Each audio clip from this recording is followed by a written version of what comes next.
The fire spirits are a deadly trio that jump and explode onto their enemies, but in doing so they sacrifice their own lives.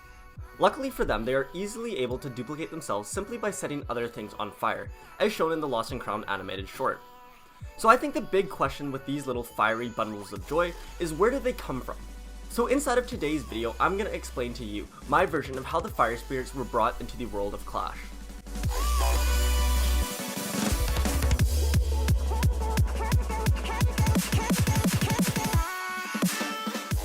So the fire spirit's origin story all starts off with the wizard from Clash of Clans. Now it was a pretty typical day where the wizard was getting ready and packing his bags for his journey over to the Clash Royale arena. It was a decently long journey, and since the wizard missed the airbus the day before, he was forced to walk the entire way there, which was obviously going to take him at least a few days. So after the wizard finished packing his bags, he set off on his hike. His journey there wasn't very exciting, as it mostly involved walking by interesting statues and buildings, but other than that, it was just walking. The wizard made really good time, and he was on track to make it to the Clash Royale arena just in time for the tournament that he was going to watch. If he continued at this pace, he was going to make it there before nightfall. Unfortunately for the wizard though, the greedy goblins had other plans. The goblins were planning on robbing the wizard and stealing all of his valuable artifacts and any spellbooks that he may have had on him. Once the wizard got close to the arenas, the goblins ambushed the wizard, and knowing what the goblins were getting themselves into, they brought a ton of numbers with them so that they could take on the wizard. The wizard was taken by surprise, but even though he was caught off guard, he was still able to fend them all off with his area splash damage. He just kept firing off fireballs and single-handedly took out dozens of goblins. But the wizard was starting to get really tired. Not only was he firing out an unhealthy amount of fireballs, but he also just walked for over 3 days straight. And so the wizard was exhausted. And to make matters worse, the goblins were saving their secret weapon, the Goblin Giant. So after the first wave of attacks failed, the goblins sent out the Goblin Giant to take on the wizard. The wizard relentlessly kept firing fireballs at him, but eventually his energy was depleting, and his fireballs got weaker and weaker. It got to the point where the Goblin Giant was almost right in front of the wizard, where the wizard's energy completely ran out and he passed out. In his hand lay the last fireball that he was brewing. And as the wizard laid there helplessly, the fire in his hand began to glow extra bright. The wizard's last bit of strength was being funneled into the fire, and the fire ended up absorbing some of the wizard's last bit of conscious energy. The drain of his energy ended up killing the wizard, but it fueled the flame into a fire spirit.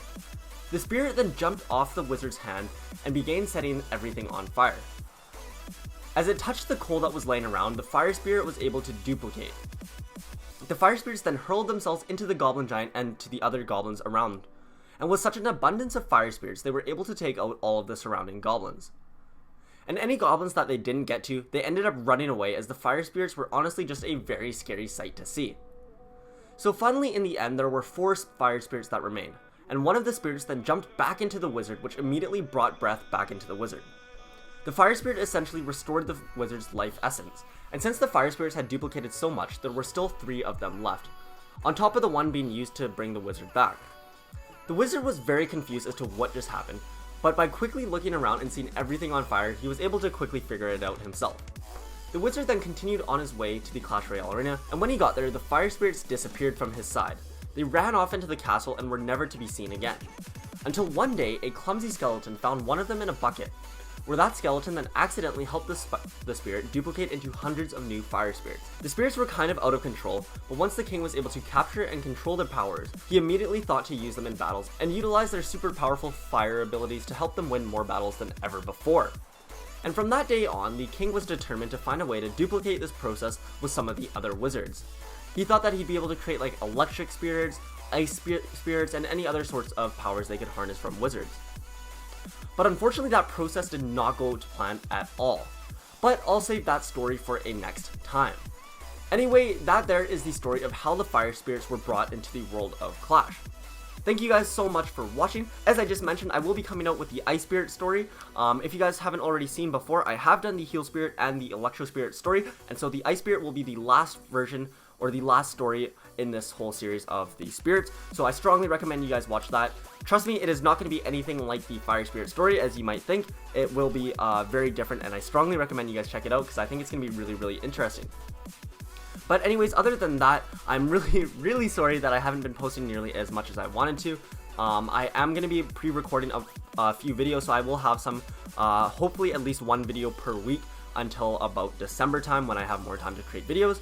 But until then, just go ahead, comment down below what stories you guys want me to work on once I do have time, and I will go ahead and try and get to as many of those as possible. Also, I just want to say thank you again for all the support. Anyone that makes it to the end of the video, I appreciate you guys so much. You guys are really like the true World of Clash fans, and I really do appreciate it. And yeah, I really just can't say thank you enough. But since you guys are some of the bigger fans, I'd really appreciate your guys' opinion on what stories you guys would like to see next. And also, as I am going to be continuing to do these origin stories for Clash of Clans and Clash Royale, I have a few other types of videos that I do want to start making. They are going to be about Clash of Clans and Clash Royale, and I really do hope, or I do think that you guys will enjoy them.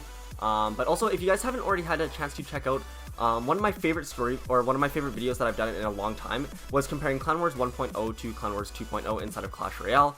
Those videos usually do really well. I ended up making a really bad thumbnail for it, and so the video didn't do that well. But if you guys haven't already checked it out, I strongly recommend you guys do, because it is just as popular, or just as, in my opinion, well made as some of my other videos where I compared like Clash 2016 to 2020 and stuff like that, and those videos all ended up getting like millions of views. So I really think you guys will enjoy it. I will link it down below in the description and by clicking the I button if you guys want to go ahead and check that out. But anyways, that's gonna wrap it up for today's video. Like I said, thank you guys so much for watching. Stay safe out there, and I hope to see you guys all very soon. Peace out.